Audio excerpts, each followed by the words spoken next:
For the remaining lessons, we'll be working on the project file 16 output. Final Cut offers many ways to output your sequence to disk. When you want an exact copy of your work in the timeline, your best choice is File, Export, QuickTime Movie, or use the shortcut Command-E. This dialog also lets you export using other sequence presets, but does not allow you to change individual settings within those presets.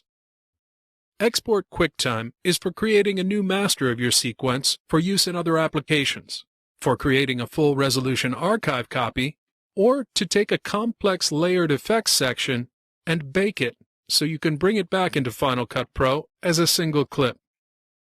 The QuickTime Export dialog gives you a choice between exporting a self-contained movie and a reference movie. If you're delivering or transferring the file to another system, keep self-contained checked. But if you just need a temporary file to send, for example, to the compressor application, a reference movie will take up far less disk space, as it doesn't make new copies of the media included in your sequence, but points or refers to the original source media and associated render files. This makes them much faster to create as well.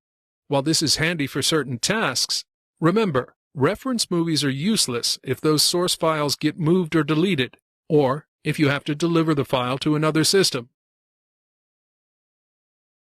Export using QuickTime Conversion, as the name implies, is for converting your movie to another format.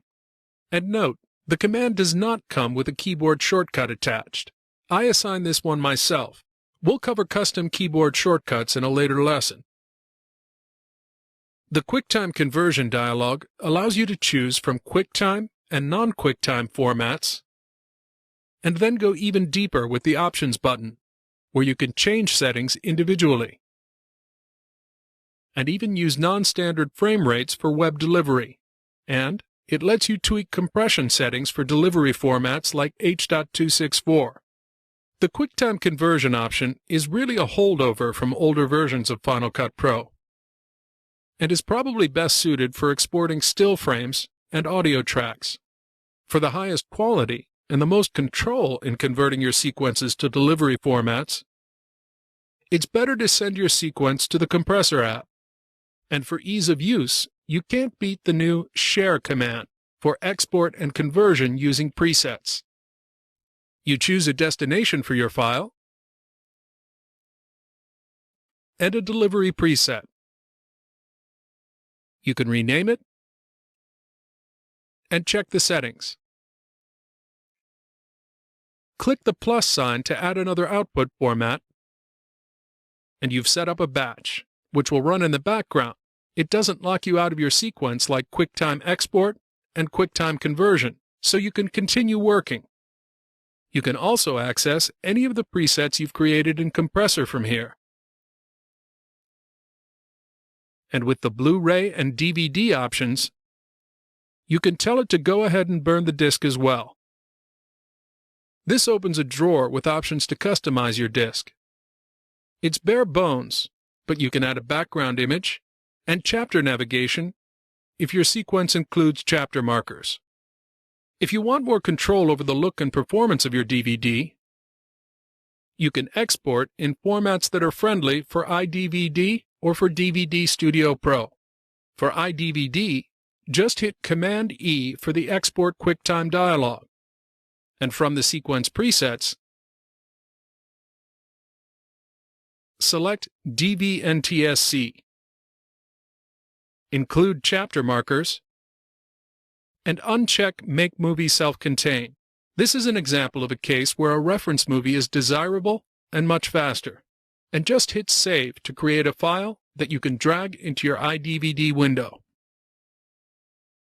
The process of creating a DVD in DVD Studio Pro is beyond the scope of this tutorial, but let's see how we'd prepare this sequence for import.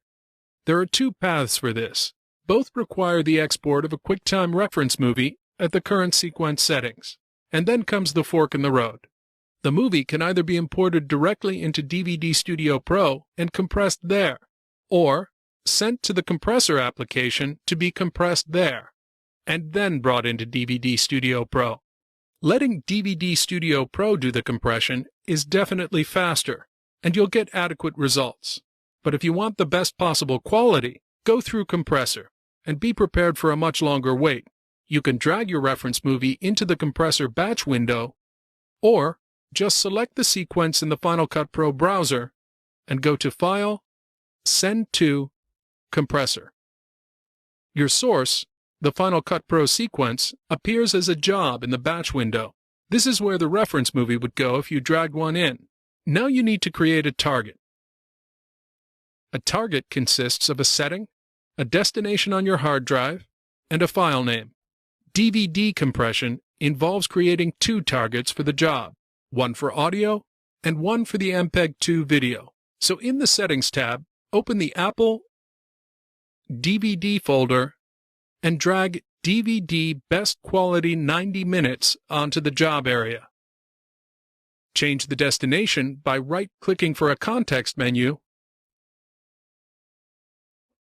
or dragging a destination from the Destinations tab.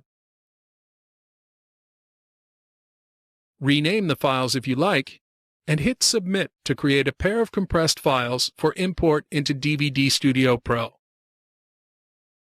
One last sharing option. If you're signed into your iChat account, you can go to the View menu and select iChat Theater Preview. The Start Sharing option brings iChat to the front, and you can initiate a video chat with anyone on your buddy list. Once your invitation is accepted, Final Cut streams video playback from the canvas or the viewer, depending on which you make active. It's a great way to collaborate, get notes, or client approval when you're on a tight deadline.